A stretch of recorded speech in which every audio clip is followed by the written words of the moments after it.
बिस्मिल्लाहिर्रहमानिर्रहीम अस्सलाम वालेकुम। तो आज हम बात करते हैं मोनोसेक्राइड्स, उनका रोल और उनके फार्मूले के बारे में। तो मोनोसेक्राइड्स ट्रू कार्बोहाइड्रेट्स हैं, या तो ये पॉलीहाइड्रोक्सी एल्डिहाइड होते हैं या पॉलीहाइड्रोक्सी कीटोन और एल्डिहाइड। ये हमने कार्बोहाइड्रेट्स वाले टॉपिक में समझाया है, वहाँ आप जाके देख लें। तो मॉलिक्यूलर फार्मूला है CH2ON और N number of carbon atoms है मोनोसेक्राइड में, और number of carbon atom 3 carbon से 7 कार्बन एटम्स होते हैं। और तो मोनोसेक्राइड्स के जो है एक्सेप्ट वन एक जगह में हाइड्रोक्सिल ग्रुप होता है, बाकी या एल्डिहाइड होते हैं या कीटोन होते हैं। अब क्लासिफिकेशन की बात करते हैं। मोनोसेक्राइड फंक्शनल ग्रुप और नंबर ऑफ़ कार्बन एटम के हिसाब से डिवाइड किए गए हैं। फंक्शनल ग्रुप के हिसाब से ये एल्डिहाइड या कीटोन होते हैं, और जो एल्डिहाइड हो गए एल्डोज शुगर कहलाता है कि अगर फंक्शनल ग्रुप उसमें कीटोन है तो ये कीटोज शुगर कहलाएंगे या कीटोसिस कहेंगे।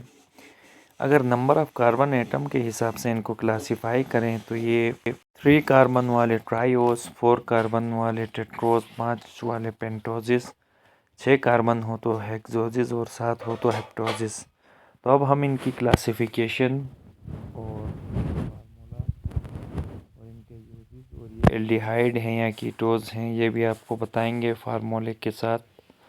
तो चलिए पहले ट्राइओस की एग्जांपल लेते हैं।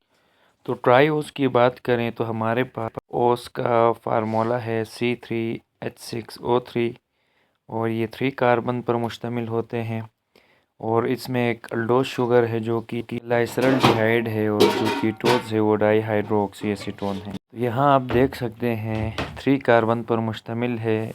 ग्लाइसरल्डिहाइड अल्डोज इसलिए है कि यहाँ फंक्शनल ग्रुप कार्बोक्सिल के साथ हाइड्रोजन है कार्बन नंबर 1 पे, जबकि डाईहाइड्रोक्सी एसीटोन में कार्बन नंबर 2 के साथ यहाँ पे दोनों तरफ कार्बन है, तो ये कीटोन की और इसको कीटोस शुगर कहा, और इनका फार्मूला है C3H6O3। ये तो था ट्राइओस। अब टेट्रोस की एग्जांपल लेते हैं। तो टेट्रोस का जो फार्मूला होता है ये 4 कार्बन पे मुश्तमिल होता है C4H8O4। इसमें एक एरिथ्रोस है, दूसरा एरिथ्रोस, और ये इंटरमीडिएट्स होते हैं इन बैक्टीरियल फोटोसिंथेसिस। इसके बाद पेंटोसिस हैं जो 5 कार्बन पे मुश्तमिल है। इनका फार्मूला है जैसे राइबोस है, राइबोस 5 कार्बन है, पेंटोस शुगर है C5H10O5 इसका फार्मूला है।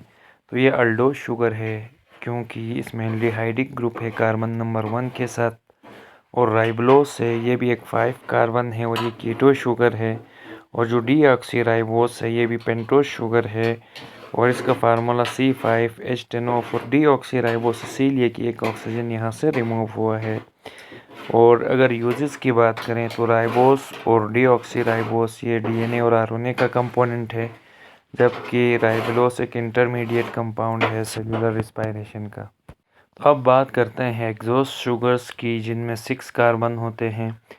तो ग्लूकोज और फ्रक्टोज ये हेक्सोसिस हैं, दोनों का फार्मूला सेम है, ये आइसोमर हैं एक दूसरे के, जिनका मॉलिक्यूलर फार्मूला सेम है, स्ट्रक्चरल फार्मूला डिफरेंट है। तो ये देख सकते हैं कार्बन नंबर 1 पे यहाँ एल्डिहाइडिक ग्रुप है, जबकि कार्बन नंबर 2 पे आप देख सकते हैं कार्बोक्सिल के दोनों तरफ कार्बन है, तो ये कीटोस शुगर है।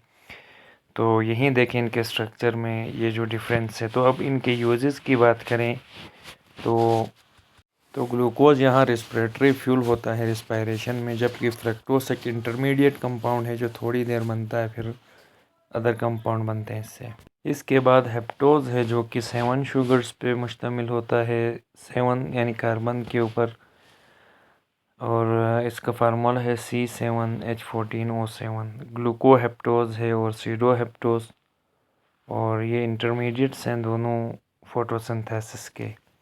तो ये आज हमने मोनोसेक्राइड्स, उनकी प्रॉपर्टीज़, उनकी क्लासिफिकेशन फंक्शनल ग्रुप के हिसाब से और नंबर ऑफ़ कार्बन एटम के हिसाब से आपको बता दी है।